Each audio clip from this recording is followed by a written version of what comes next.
আজকে আমরা কিছু আলোচনা করিব লতিফায়ে নফসের বাতিনি মোকাম কত প্রকার, তাহার কিছু পরিচয় সম্পর্কে সঠিক দলিল প্রমাণ সহ সম্পূর্ণ আধ্যাত্মিক দৃষ্টি অনুসারে এবং দেহতত্ত্বের হিসাব অনুযায়ী আমাদের আজকের পর্বে কিছু আলোচনা করা হইবে। কারণ উক্ত উল্লেখকৃত সেই মহা কঠিন রুহানি বিষয়কে যদি সঠিকভাবে উপলব্ধি করা যায়, তবে বর্তমান জামানার প্রতি প্রত্যেক মানব গোষ্ঠী উপলব্ধি করিতে সক্ষম হইবে উক্ত লতিফায়ে নফসের বাতিনি মোকাম কত প্রকার, তাহার সঠিক পরিচয় সহ আমাদের তাসওয়ুফ টিভি অনুষ্ঠানের হাকিকত সম্পর্কে প্রত্যেক ব্যক্তি আরো বহু এলেম অর্জন করার জন্য সঠিক রুহানি হিসাব অনুযায়ী এবং বাতিনি তালিম অনুসারে অবশ্যই সক্ষম হইতে পারিবে ইনশাআল্লাহ তাআলা। কাজে এখন উপলব্ধি করার বিষয় হইল উক্ত লতিফায়ে নফসের বাতিনি মোকাম আসলে কত প্রকার তাহার বিষয়। কারণ প্রত্যেক মানব দেহর নফস হইল জিন জাতি এবং উক্ত জিন জাতিরা বহুরূপী, কিন্তু প্রত্যেক মানব দেহর নফস রুহুকে সেই মহান আল্লাহ পাক যে সমস্ত জিন জাতির রুহু দ্বারাই সৃষ্টি ফরমায়া, উক্ত জিন জাতিরা হইল সেই মহান আল্লাহ পাকের সেপাতি জিন। তাহার সেই উক্ত সেপাতি জিন জাতিরা প্রতি প্রত্যেক মানব দেহকে দুনিয়ার জমিনের বিভিন্ন স্থানে প্রতি প্রত্যেক মানব দেহকে দুনিয়ার জমিনের বিভিন্ন স্থানে সর্বসময় পরিচালনা করিতে আছেন, যার কারণে প্রত্যেক মানব দেহকৃত নফস রুহুকে অর্থাৎ সেই মহান আল্লাহ পাকের সেফাতি জিনকে তাহার পবিত্র আল কোরআনে তিনি প্রত্যেক মানব দেহর কারিম ফরমায়া। কাজেই প্রত্যেক মানব দেহর উক্ত কারিম অর্থাৎ লতিফায়ে নফস রুহুর লতিফায়ে নফস রুহুর প্রত্যেক মানব দেহর মধ্যে বাতিনগত মোকাম হইল ৮ প্রকার। আর সেই ৮ প্রকার মোকামের মধ্যে ২ প্রকার ভাগ রয়েছে এবং উক্ত ২ প্রকার ভাগের মধ্যে এক ভাগ হইল উপরের মোকাম, আর এক ভাগ হইল নিচের মোকাম।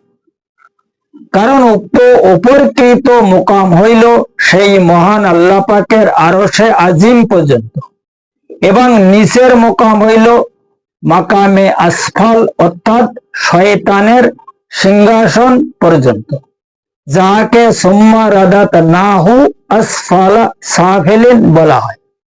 যাহার কারণে সেই মহান নবী পাক সাল্লাল্লাহু সাল্লাম তাহার সেই মহাপবিত্র জবান মোবারকে তিনি এক হাদিসে দুনিয়ার প্রত্যেক মানব গোষ্ঠীগণকে ইরশাদে ইগরামিন ফরমায়া, মানব গোষ্ঠীর সমস্ত প্রকার শত্রু হইতে সবচেয়ে বড় শত্রু হইল মানব দেহর লতিফায়ে নফস। এই হইল উক্ত লতিফায়ে নফসের বাতিনি মোকাম কত প্রকার, তাহার সামান্য কিছু পরিচয় এবং আমাদের তাসওয়ুফ টিভি অনুষ্ঠানের হাকিকি বিষয়।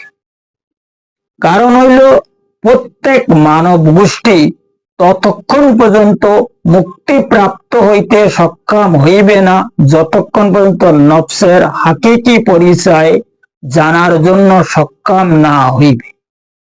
কারণ আমাদের ভিতরে যে নফসের ৮টা মোকাম রয়েছে, এর উপরের মোকাম হইল নফসে আমরা, লাবামা, মুলহিমা এবং মুতমাইনা।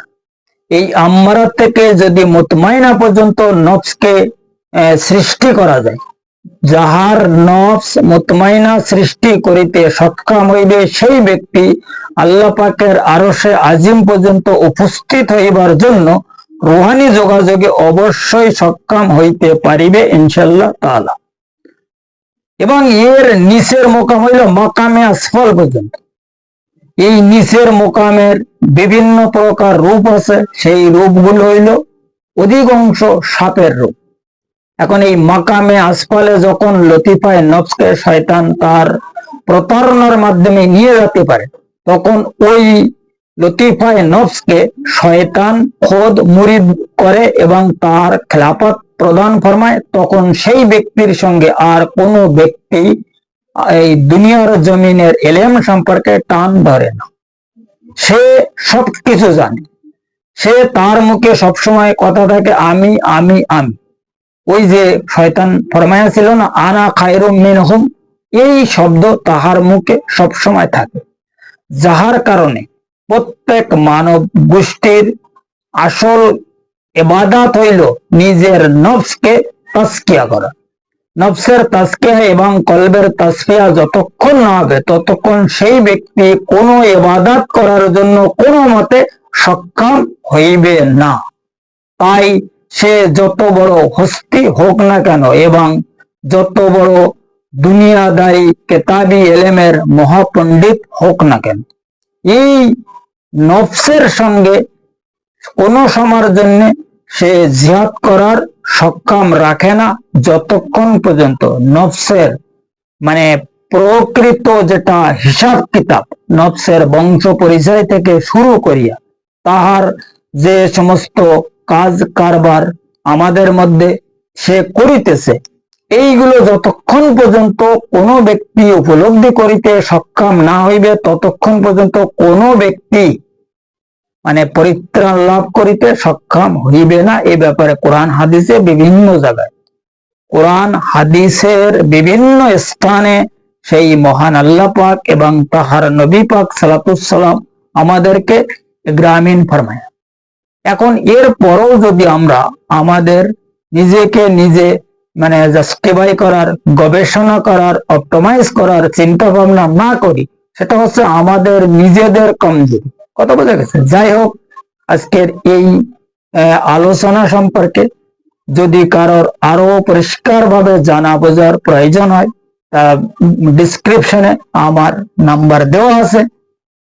এই নাম্বারের সাহায্য যদি কেউ আমার সঙ্গে সম্পর্ক স্থাপন করে, তাহাদের পরিষ্কার ভাবে আরো জানায়া বুঝায়া শিখায়া দেখায়া দেওয়া হইবে। যদি কোনো ব্যক্তি এই সিরাতাল মুস্তাকিমের রাস্তায় চলিয়া নফসের তাজকিয়া, কলবের তাসফিয়া, হকুল ইয়াকিন, কাশফি ঈমান, তাজাল্লি রুহু সৃষ্টি করিয়া সেই মহান আল্লাহ পাকের আরশে আজিম পর্যন্ত উপস্থিত হওয়ার ইচ্ছা থাকে, তবে তাহাদেরও গাইড করা হইবে, এতে কোনো অসুবিধা মোটেও নহে। যদি কোনো ব্যক্তি আমাদের সঙ্গে সম্পর্ক করে, কিন্তু এখানে বহু কথা আছে যে এ ব্যাপারে কোন ব্যক্তি এই রাস্তায় সামিল হইতে সক্ষম হইবে, এসব প্রসঙ্গে রুহানি ফাংশনের ভিতরে যে সমস্ত বড় বড় অ্যাপ আছে, এই আলোচনা আমার সিরাতাল মুস্তাকিম টিভি অনুষ্ঠানের মধ্যে করা আছে। যদি কেউ আমার সিরাতাল মুস্তাকিম টিভি দেখে, তাহারা অবশ্যই বুঝিতে সক্ষম হইবে যে কোন রুহু এই সিরাতাল মুস্তাকিমের রাস্তায় চলার জন্য সক্ষম রাখে আর কোন রুহু এই রাস্তায় চলিতে সক্ষম নয়। কারণ এটা হইল সম্পূর্ণ রুহানিগত ফাংশন।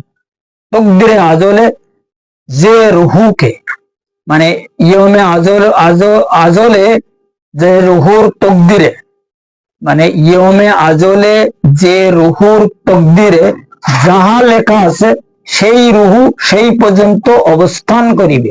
ঈমান যতক্ষণ পর্যন্ত তকদিরে লেখা না হয়, ততক্ষণ পর্যন্ত কোনো ব্যক্তি ঈমান পায় না। তাই সে যত প্রকারের মানে এলেমধারী কেতাবি বিদ্যার মহাপণ্ডিত হোক না কেন, আর যত প্রকারের দোকানদারি চালাক না কেন, এইসব বিষয় রুহানিগত ব্যাপার, ইমানি ব্যাপার, এগুলো মানে উপলব্ধি করা কোনো মতে সক্ষম নহে। যার কারণে সেই মহান বারে ইলাহি ফরমায়া, ওমাই ইউদলিল ফালান তাজিদালা ওলিয়াম মুর্শিদা, তাহার ওলি কিংবা মুর্শিদকে সে যতক্ষণ না চেনাবে, ততক্ষণ পর্যন্ত কোনো ব্যক্তি চেনার জন্য সক্ষম হইবে না। যাই হোক, আজকের আলোচনা এই পর্যন্ত রাখা হইল। আগামী পর্বে ফের আবার দেখা হইবে ইনশাআল্লাহ তাআলা।